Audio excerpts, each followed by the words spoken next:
13-year-old Harley Hellman loves animals. They're just cute and they're fun to be around and they make you happy.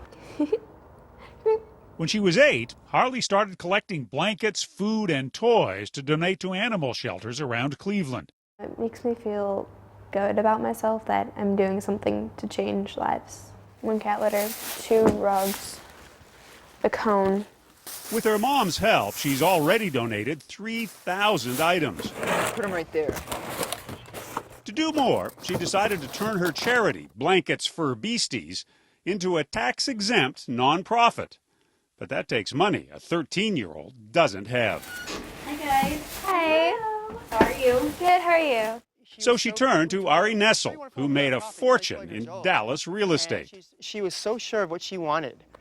Harley became one of the recipients of Nessel's unusual quest, giving away $1,000 a day, every day, for the rest of his life, to someone trying to make a difference. The $1,000 that I received will most likely change my life because it changed the charity and it'll turn the whole thing around.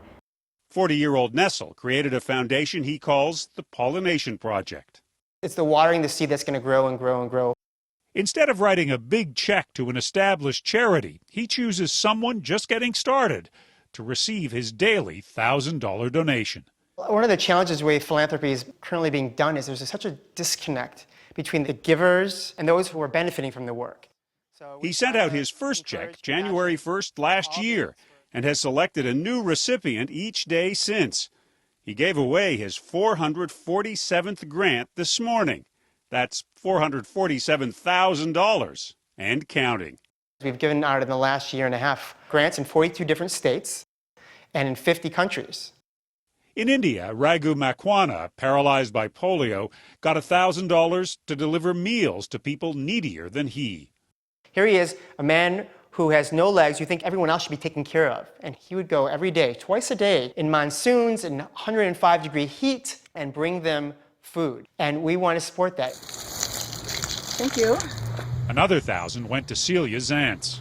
An 88-year-old woman who lives in Southern California, who wants to give away her land to support community agriculture and to teach kids how to grow vegetables and fruits. There are those who've heard of your model and say, giving away small portions of money is not the way to run things.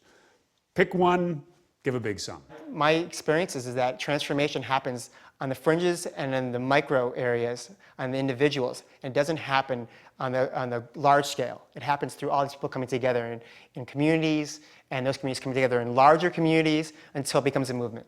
How many of you all have been through our 2-day workshop already? Kazu Haga is trying to start a movement with the $1,000 he got from the Pollination Project.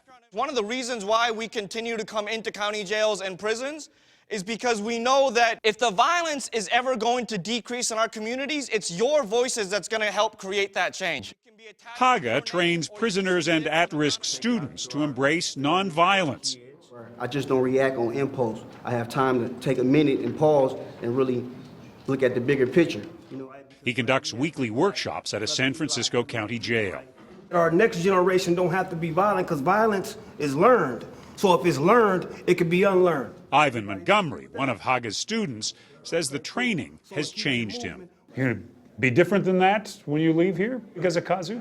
I'm practicing on being better than I was. I know one thing is for sure is I'm never going to be the same person I was when I walked through those doors. How has the Pollination Project made a difference for you? It's affirmation that the people that are looking at us and looking at our work believes in us.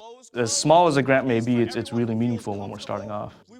For Ari Nessel, these small investments are earning big returns. Are you happier than you were a couple of years ago? I feel great. Every day I get to say, here's money for you. Go do something to improve your community. Go do something to improve the world. Go do something to help others. And that is quite reaffirming. So money can buy happiness. Generosity can buy happiness.